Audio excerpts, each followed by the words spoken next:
Lucas 5, de 20 a 32, vendo-lhes a fé, Jesus disse ao paralítico: homem, estão perdoados os teus pecados. E os escribas e fariseus arrazoavam, dizendo: quem é este que diz blasfêmia? Quem pode perdoar pecados, senão Deus? Jesus, porém, conhecendo-lhes os pensamentos, isso é importante, os pensamentos, aquilo que a gente pensa, Deus conhece. Disse-lhes: que arrazoais em vosso coração? Qual é mais fácil dizer: estão perdoados os teus pecados, ou levanta-te e anda? Mas para que saibais que o Filho do Homem tem sobre a terra a autoridade para perdoar pecados, disse ao paralítico: eu te ordeno, levanta-te, toma o teu leito e vai para casa. Imediatamente se levantou diante deles e, tomando o leito em que permanecera deitado, voltou para casa, glorificando a Deus. Todos ficaram atônitos, davam glória a Deus e, possuídos de temor, diziam: hoje vimos prodígios. Passadas essas coisas, saindo, viu um publicano chamado Levi, que é Mateus, né, irmãos? Assentado na coletoria, e disse: segue-me. Quem não sabe é Mateus, o evangelista. Ele se levantou e, deixando tudo, o seguiu. Então lhe ofereceu Levi, Mateus, um grande banquete em sua casa, e numerosos publicanos e outros estavam com eles à mesa. Os fariseus e seus escribas murmuravam contra os discípulos de Jesus, perguntando: por que comeis e bebeis com os publicanos e pecadores? Respondeu-lhe Jesus: os sãos não precisam de médico, e sim os doentes. Não vim chamar justos, e sim pecadores ao arrependimento. Já foi o 32, né? Muito bem. Há um contexto que é simples, né? Não é um contexto tão complicado para a gente entender. Jesus vinha fazendo sinais e prodígios, e ele tem todo o poder para fazer aquilo que ele quer, na hora que ele quer. E ele vinha fazendo isso. Isso faz parte do projeto da salvação para nossas vidas. Os evangelhos trazem a essência de quem é Deus, quem você é, e a intervenção divina à sua vida. Uma mudança de mente, não porque nós temos essa capacidade, mas porque Ele intervém, através da soberania dEle e através da sua graça irresistível. Mateus era um publicano. Vocês sabem o que é um publicano? É um cobrador de impostos. Não é verdade? Ele estava na coletoria, que é o quê? Onde se troca moedas e se cobra e se junta os tributos. Esses impostos são para quem? Para o Império Romano. Para que eles ficassem mais ricos às custas do povo que cada vez fica mais pobre. Esse é o contexto. Agora, tem uma coisa que não está nesse texto, que é muito importante também dizer, porque está biblicamente inserido. O povo de Israel, o povo de Deus, esperava um general que os tirasse do jugo de Roma. E Jesus não faz exatamente o que eles queriam, aliás, muito longe do que o povo de Israel achava que aconteceria. O problema maior é que Jesus, contrapondo toda a razão humana, ele escolhe Mateus, que fazia o quê? Cobrava impostos a favor do Império Romano. Olha que situação. Além dele vir e não fazer aquilo que a gente esperava que ele fizesse, ele ainda colabora para a gente ficar mais subjugados ainda. Como que ele escolhe essa pessoa? E vocês vão ver através dessa mensagem, se Deus assim permitir, que nós vamos ver muitas coisas sem lógica para a nossa mente humana. A gente vai ver muitas coisas que não batem com uma direção numérica, uma direção organizacional daquilo que a gente acha que é justiça ou aquilo que a gente acha que é injustiça. E se a gente comete o erro de limparmos a nossa mente e ver o que Deus quer, o que Ele fala, a gente corre o risco de ser mais um Jonas, né? Que vai fazer a vontade de Deus, queira ou não queira, mas vai sofrer. O Joel que tem essa frase, né, Joel? Ou vai pelo bem. Como é que é a frase, Joel? O jeito mais fácil ou o jeito mais difícil? Não é isso? Aprender do jeito mais fácil ou aprender do jeito mais difícil, mas vai aprender. Nem que seja durante uma vida de sofrimento. E eu queria fazer uma analogia com o jovem rico. Eu não vou ler o texto, mas vocês conhecem a história. O jovem rico chega para Jesus e ele simplesmente, aí ele é que chega, e ele quer alguma coisa de Jesus e pergunta o que ele tem que fazer para herdar a vida eterna. Jesus propõe a ele os mandamentos horizontais, que são tudo com relação ao próximo, sabe? E ele acha que realmente sabe dos mandamentos e que respeita e faz o que está escrito nos mandamentos, mas ele não faz, porque na hora que o jovem rico precisa abrir mão de sua riqueza terrena, ele já comete o erro no primeiro mandamento, que amarás a teu Deus acima de todas as coisas, e ele não consegue. Jesus não baixa o sarrafo. Ah, você quer? Por que então Mateus não tem opção perante Jesus? Jesus fala o que para Mateus? Segue-me. O que ele faz? Segue. E por que então que o jovem rico é diferente? Ele dá uma opção ao jovem rico de segui-lo. Ele dá um direito de escolha. E quando a gente tem o direito de escolha com relação às coisas de Deus, o que acontece? Geralmente a gente vai para o nosso egoísmo, para os nossos sonhos, para aquilo que a gente quer realizar nessa vida terrena. E graças a Deus, a nossa doutrina e as igrejas realmente mais tradicionais entendem que a graça de Deus é que nos permite acessar e entender a Deus, a Jesus, a segunda pessoa e o Espírito Santo. Graças a Ele, porque se depender de nós, a gente não vai na direção que tem que ir. E as pessoas que acham que vão, que são um pouco acima, elas geralmente tropeçam. Então, essa analogia me mostra, e nos mostra, que alguns têm a opção de fazer as suas escolhas. E outros têm a intervenção de Deus através do Espírito Santo para que ele faça uma escolha na direção de Deus, não porque ele é bom o suficiente, não porque ele tem mérito suficiente, não porque ele tem uma boa intenção, mas é porque Deus intervém na mente e coração dessas pessoas. E aí, como que eu posso defender João 5, 21, 24? Por favor. João 5, 21, 24. Pois assim como o Pai ressuscita e vivifica os mortos, assim também o Filho vivifica aqueles que Ele quer. E o Pai ninguém julga, mas ao Filho confiou todo o julgamento, a fim que todos honrem o Filho, do modo porque honra o Pai. Quem não honra o Filho, não honra o Pai que o enviou. Em verdade vos digo, quem ouve a minha palavra e crê naquele que me enviou, tem a vida eterna. Não entra em juízo, mas passou da morte para a vida. Até aí está ótimo, Alice.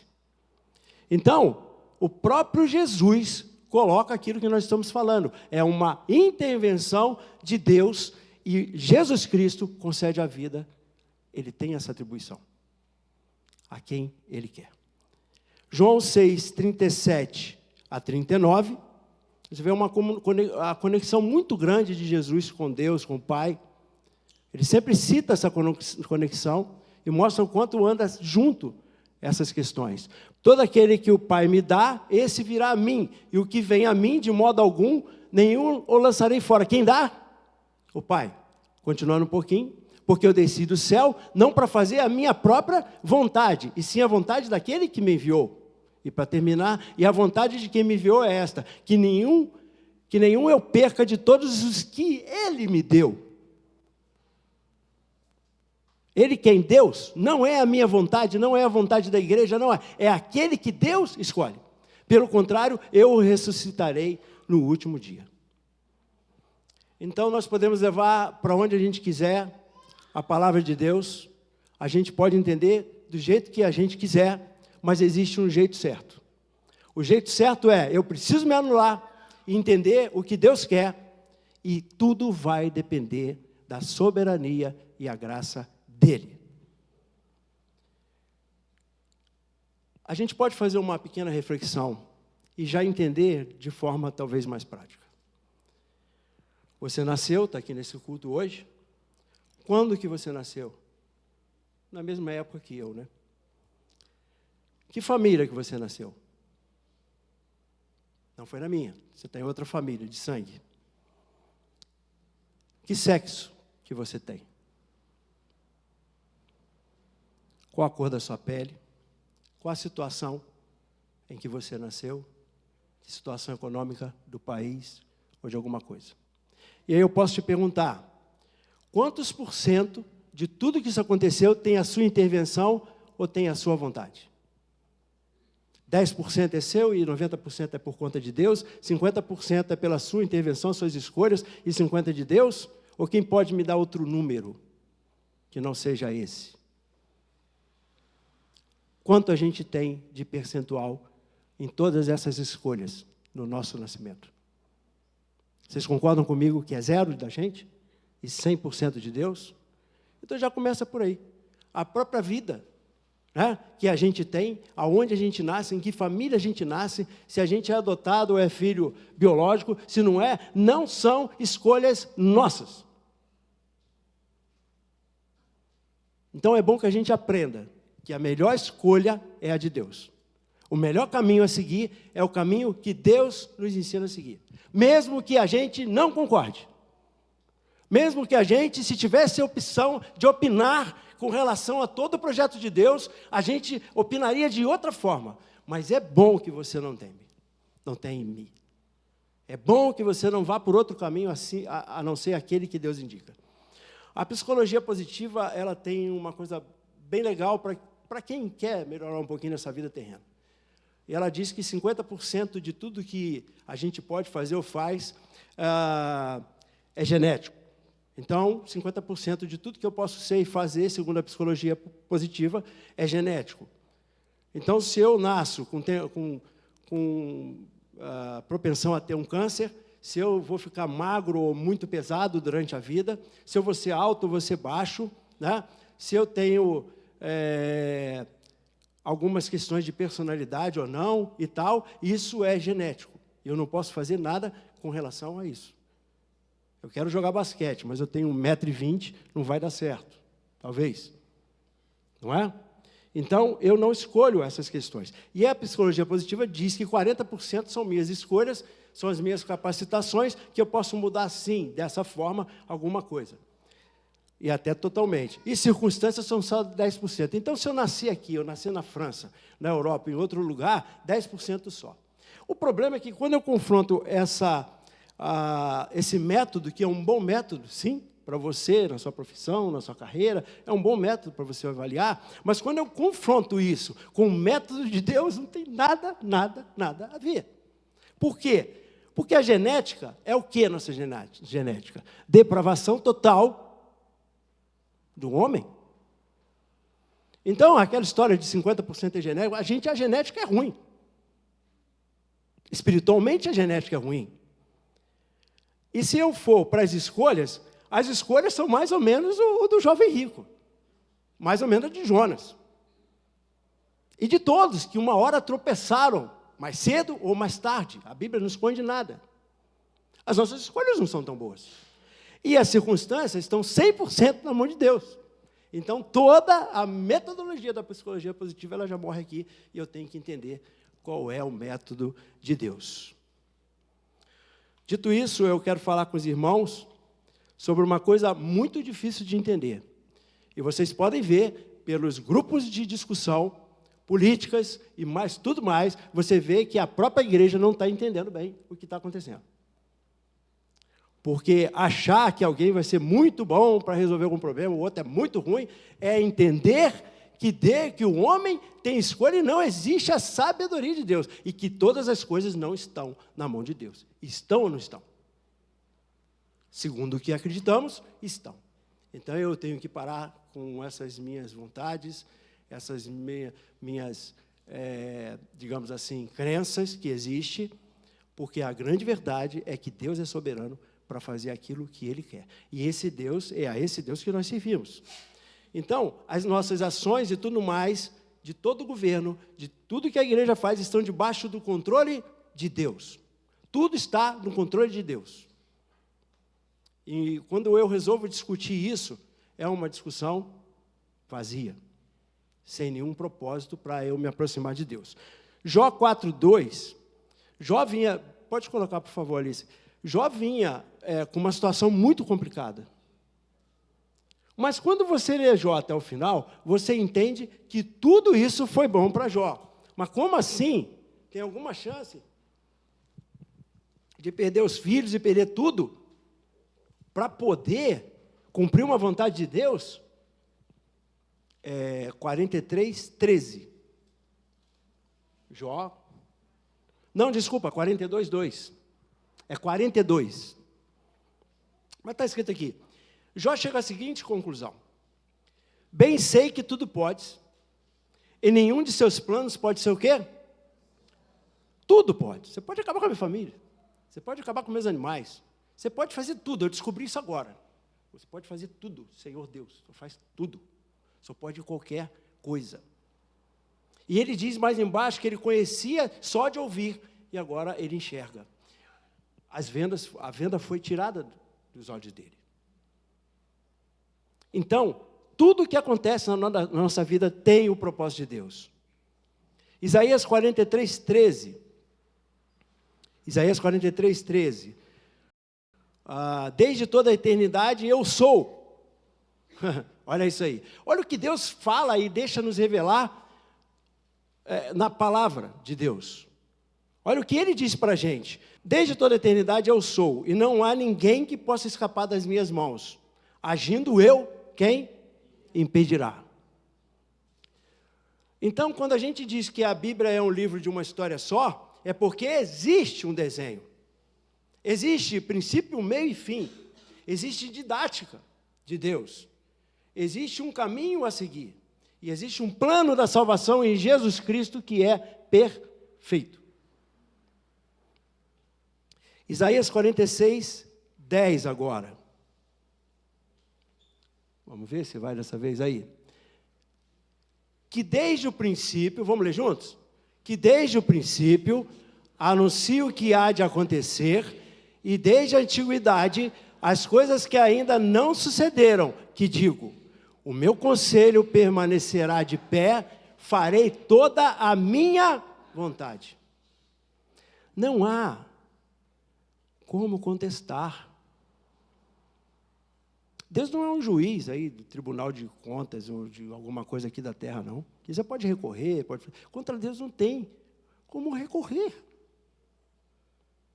A conversa de Deus com Jó, ela é muito interessante, porque Deus começa a perguntar: onde você estava, onde eu fiz isso? Onde você estava, onde eu fiz aquilo? E Deus começa a colocar Jó no seu devido lugar, pela graça de Deus.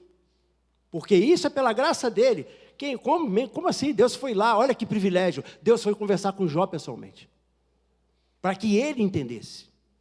Então já fica claro que não foi nós que escolhemos a Deus, mas Ele nos escolheu. Nós não temos essa capacidade. Quando a gente ouve pregações que nos levam na direção de achar que eu posso, eu resolvo, eu vou ser o bom o suficiente, eu vou ser isso, vou aquilo, está errado. Ninguém é. Nem quem se intitula que é. Não é. Ou a Bíblia está errada ou não é. Então esses são os textos que eu escolhi para a soberania de Deus. E tem muitos outros textos. Muitos outros. A gente começa a pesquisar, não é? A gente fala: tem muito mais do que eu pensava. E é um privilégio estar aqui pregando, porque quando a gente vai entender o sermão, a gente primeiro tem que entender e tem que aplicar para a gente, né? E agora, no terceiro ponto, e eu não vou me alongar muito, hoje a gente tem uma programação especial aqui fora do templo, eu quero falar para vocês sobre a graça irresistível e eficaz que vem do Senhor. E alguns pontos eu quero destacar aqui para que vocês entendam antes de eu ler os textos. Seu chamado atua na nossa vontade e na nossa resistência. O que a gente mais faz é resistir àquilo que a gente não concorda. Isso vem lá de quando eu era pequeno com meu pai.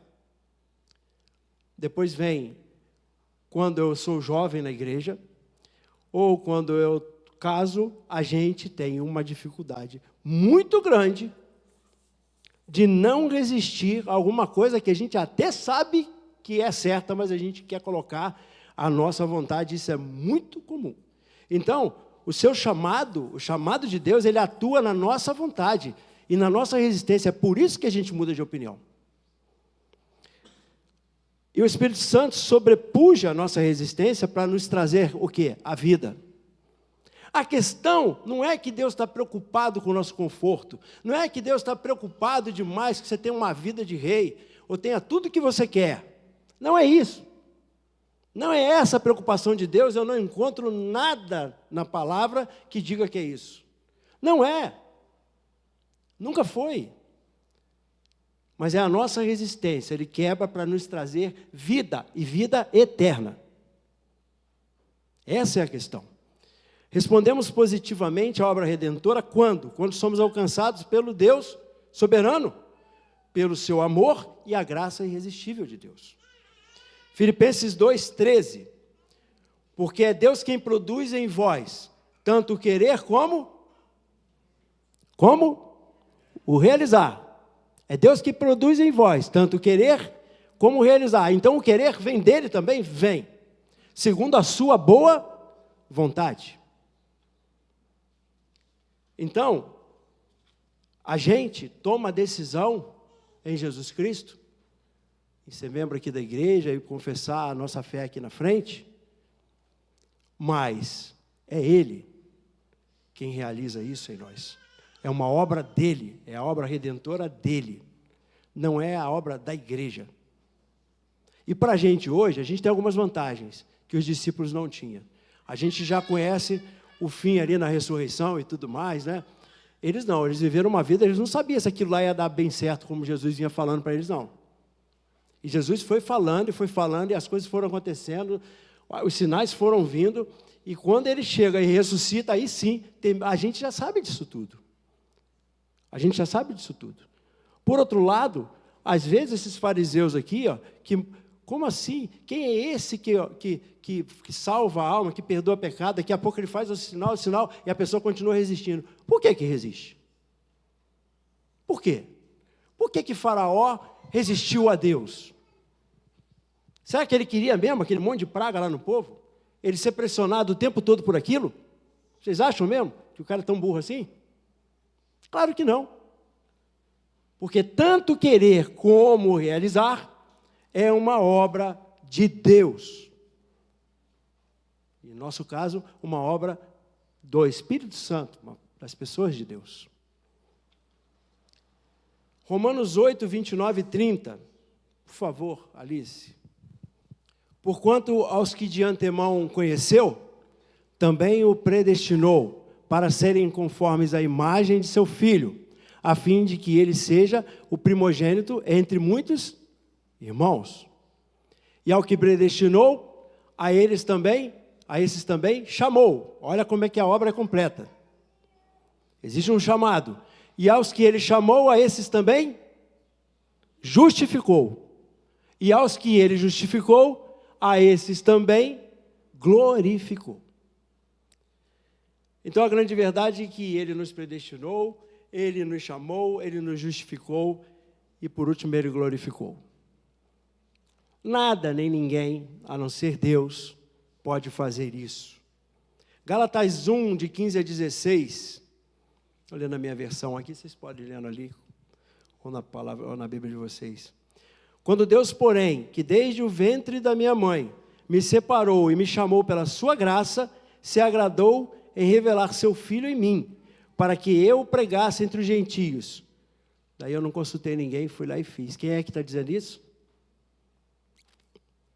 Quem está falando em Gálatas?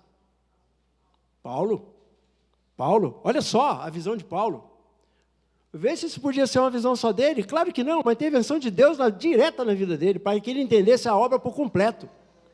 Não há como entender a obra redentora de Deus em Jesus Cristo por nossa própria mente. Então, quando Deus, porém, que desde o ventre da minha mãe me separou e me chamou pela sua graça, Ele se agradou em revelar seu Filho em mim, para que eu pregasse entre os gentios. Deus não estende a mão esperando a vontade do homem, irmãos. Deus não fica ali esperando, eu vou chamar ali o Ivo, eu vou chamar, quando ele quiser, eu vou lá e faço a obra, eu resolvo. Não, quando o neto resolver lá, fazer a vontade dele, eu vou lá e fico ali com a mão estendida esperando a pessoa, não.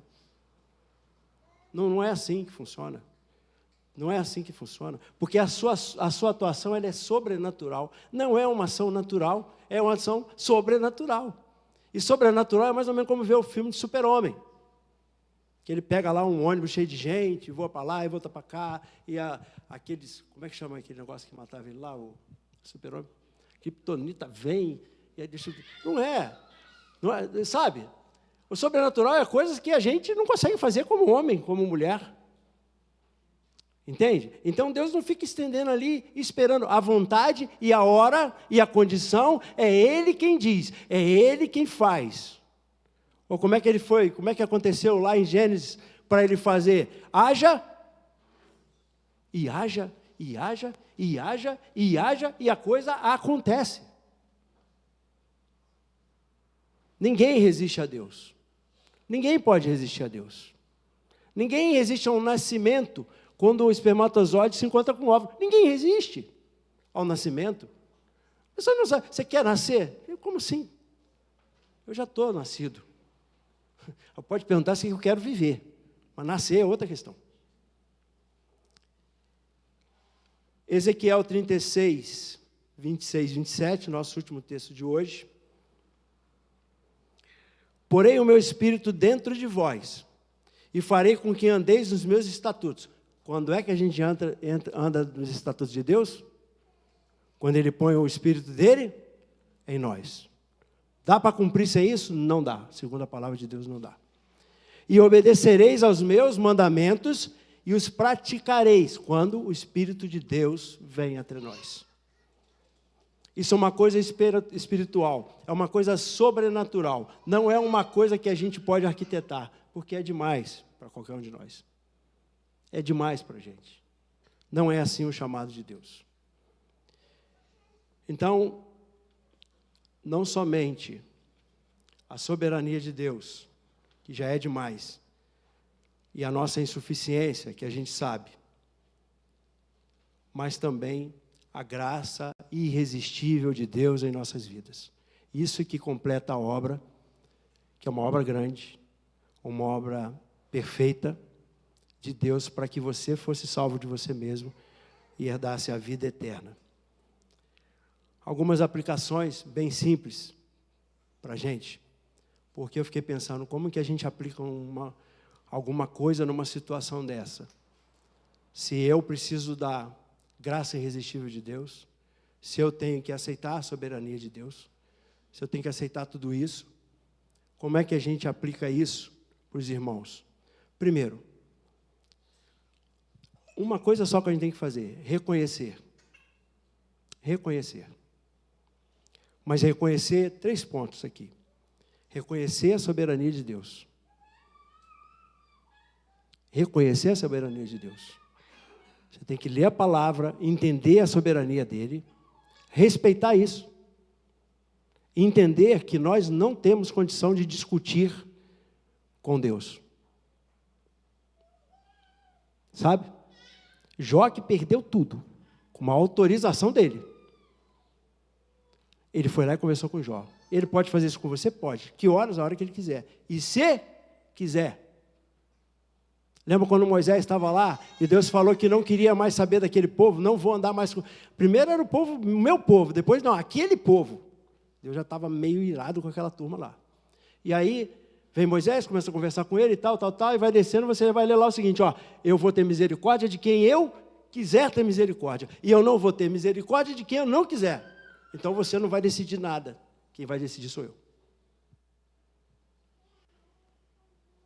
Então a gente precisa reconhecer, primeiro, a soberania de Deus.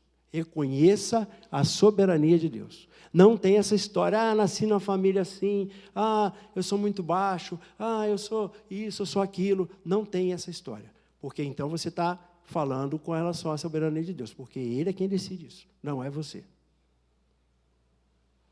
E a gente precisa estar na família que a gente está para fazer aquilo que Deus nos chamou para fazer. A gente precisa estar na igreja que a gente está para fazer aquilo que Deus nos chamou para fazer. A segunda aplicação, além de reconhecer a soberania de Deus, a sua graça irresistível, eficaz, que vem dEle. Então, nós devemos pregar o Evangelho, porque é através da pregação do Evangelho, é através do ouvir, que as pessoas vão crer. Mas eu não posso saber quem vai crer, de que forma ele vai crer. Existem várias histórias de pessoas que foram em sermões assim dos pregadores internacionais, e de repente alguém fala alguma coisa para ele ali no ônibus, e o Espírito Santo fala com ele. Então, a gente não tem como saber. Por isso que não importa quem está pregando aqui, sabe? O que importa é você se conectar com aquilo que está sendo pregado, se realmente isso é na direção da palavra bíblica. Porque Deus pode agir através de nós. E o terceiro ponto é o sacrifício de Jesus, o plano de salvação que há nele. Você precisa entender o plano de salvação. Até para você falar para alguém. Esses dias, foi anteontem, eu conversei com uma pessoa por, acho que mais de umas 2 horas. Mas ela não entende, não aceita, e ela resiste. E eu não posso fazer nada. Não posso fazer nada. Continua meu amigo. Continua amando, mas eu não posso fazer nada sobre isso. Nem sempre eu vou conseguir. E pode ser que alguém passe lá, tenha muito menos argumento, né? Muito menos conhecimento, talvez, ou alguém que tenha mais conhecimento, ou menos, e a pessoa vai ser tocada pelo Espírito Santo. A música do Logos, para mim, é uma música muito boa, né? Só em Jesus a paz real você vai encontrar. O seu amor vai experimentar. Venha Jesus Cristo e a vida eterna vai gozar. Por que essa música é boa? Porque ela está falando do plano da salvação de alguma forma. Tá? De uma forma musical, 40 nessa direção. Não há salvação, não há paz, sabe? Aquela paz que excede todo o nosso entendimento. Sabe aquele momento que você está vivendo difícil demais, que o outro que está sabendo, ele fica mais incomodado que você? Né? Está mais incomodado. Quantas vezes a gente vai visitar gente no hospital, morrendo às vezes, amigos que estão numa situação tão difícil, e a pessoa está mais em paz do que você está quando você foi lá. Porque a paz, né, que a gente não entende, que vem de Deus. Então, a gente também quer alcançar essa paz, e às vezes a gente está tão fraco que a gente não consegue alcançar essa paz no meio de uma tribulação muito grande. Mas é o que Deus nos convida, é entregar, acreditar na soberania dEle, na graça irresistível que vem dEle, entender que nós viemos sim da depravação total, das nossas escolhas não são coerentes, não são certas, mas a gente sempre pedir a direção, para que Ele nos mostre os pontos cegos que a gente não vê. Os pontos cegos que a gente não vê, que a gente acha que está fazendo certo. Mas não é, às vezes, a vontade dEle e nem a ordem que Ele nos deu.